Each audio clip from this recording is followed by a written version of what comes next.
Josh, you're the infamous founder of Screen Printing Pros on Facebook, right?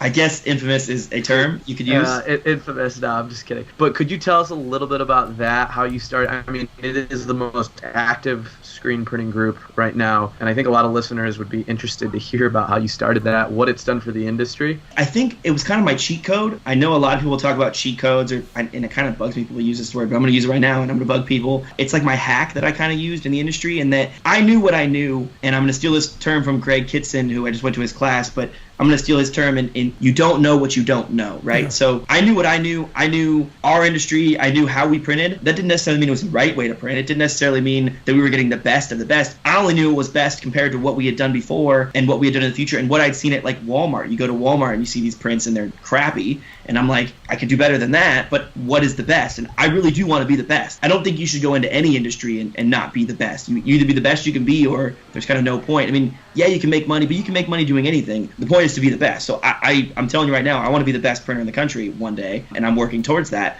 But so I started this group. I started this Screen Print Pros, and it was a lot of questions on some other groups had been like, what's the best white ink? Well, it's not necessarily about your ink usually. Usually it's your meshes or the way you're coating your emulsion, or it's your humidity or your temperature in your shop is messing with your white ink because it's too cold and your white ink's not warmed up enough to flow cleanly through the screen, or your squeegees aren't sharp enough, or there's so many other things other than your ink that could be the problem, and so those questions kind of started to bug me because it was like, it's not even necessarily just a question of which one's the best. It's also for your business, right? We're all businesses.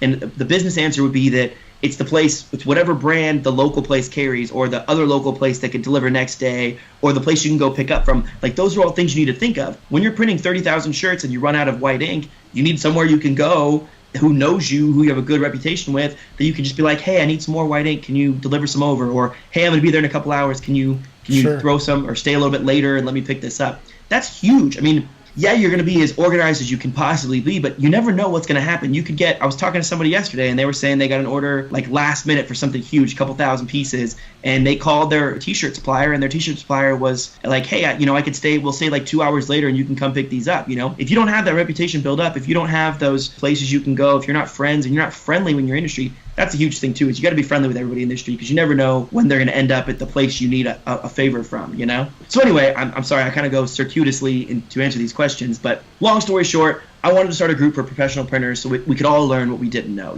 Somebody the other day posted about a sticker machine, right? So these guys are printing for the Patriots or the Cubs because they won the Super Bowl and the World Series. They got to add these little holographic stickers, and there's a holographic sticker machine that I would have never known about. And I guess it makes things way faster because you're printing 30,000 pieces, and when it comes off the end of the belt, the little sticker will pop up, and it's just really easy to grab and stick.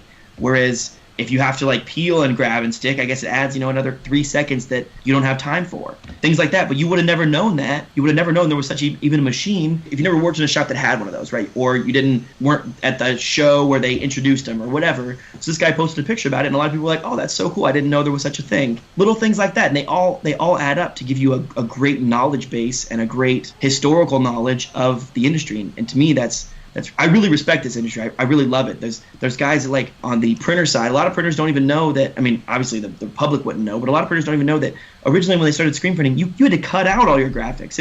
You didn't print a film, you didn't CTS or DTS or whatever. It was you cut out a stencil on Rubylith, and then you had to layer your layers and all this crazy stuff. And like our industry, we don't do any of that anymore. So those guys that have been doing it for like 35 years, it's amazing the craft that it's a real like craft. It's a craft. It's next level. Sure. And I still consider what we do a craft, but theirs was harder back then, I love that history of it. I love these guys that have been printing for 30 plus years, and they're like, yeah, we used to do it this way, and to set up one shirt, it took like 10 hours because they had to cut all the films and stuff. And that's amazing. That blows my mind. And I love that, man. So I love that I started this group. It kind of grew itself. We have 720 members, I think, now. And we also wanted to make sure that it was kind of like on that next level. It was, you have to either be in business for 4 or 5 years, or you have to have an automatic press.